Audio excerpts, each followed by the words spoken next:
दोस्तों, बिहार भाजपा में सब कुछ ठीक नहीं चल रहा है। बीजेपी के नेता ये दिखाते हैं कि हमारे बीच सब कुछ ठीक है, हमारे बीच कोई गड़बड़ी नहीं है और आपस में सब कुछ ठीक है। लेकिन क्या सच में ऐसा है?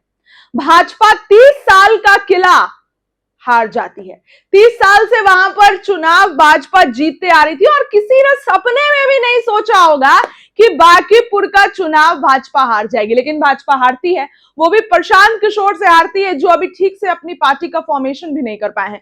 प्रशांत किशोर से भाजपा हारती है और भाजपा का तो यह प्लान था कि वो अपने कार्यकर्ता से प्रशांत किशोर को हरा दे, लेकिन प्रशांत किशोर भाजपा को हराते हैं और 10 नहीं, 15 नहीं, बल्कि 19,000 प्लस वोटों से, जो कि एक बड़ा मार्जिन है। भाजपा के नेता का इसके बाद बयान नहीं आ रहा है, लेकिन भाजपा में अब जमकर तू मैं हो रही है। भाजपा में बड़े नेता कह रहे हैं कि हमसे सलाह मशवरा करके अगर प्रत्याशी उतारे जाते तो ऐसा नहीं होता।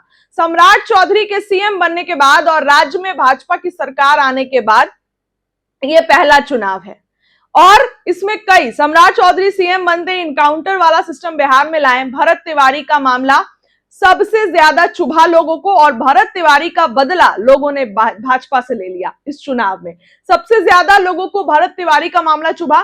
तो अब बिहार भाजपा में ऐसा हो रहा है कि वो बोल रहे हैं कि आप अगर राय मशवरा करके, कई बड़े नेता हमसे अगर चुनाव लड़ते तो आज ये स्थिति नहीं होती, बिहार में स्थिति और अच्छी होती और शायद बांकीपुर भाजपा के पास ही रहता।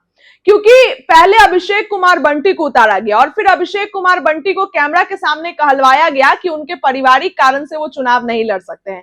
इसके बाद जब नीरज सिन्हा को उतारा गया तो इसमें कई भाजपा के लोग खुश नहीं थे, कई भाजपा के लोग इसके पक्ष में नहीं थे कि नीरज सिन्हा मैदान में उतरे।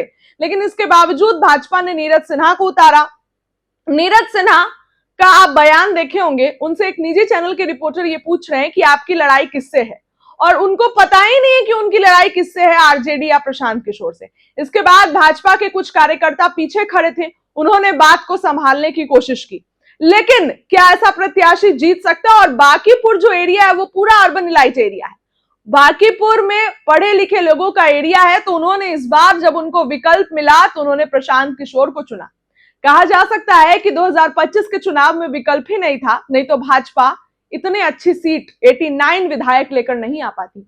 और यह भी कहा जा रहा है कि बांकीपुर तो बस संदेश है, अभी पूरा बिहार अभी बाकी है। भाजपा इस चीज के लिए मंथन में लग गई है, लेकिन इसमें खींचतान शुरू हो गई है। कई नेता ये बोल रहे हैं कि अगर हमसे पूछकर राय विचार कर कुछ होता तो शायद बांकीपुर की सीट हमारे पास होती। शीर्ष नेतृत्व का भी दबाव है।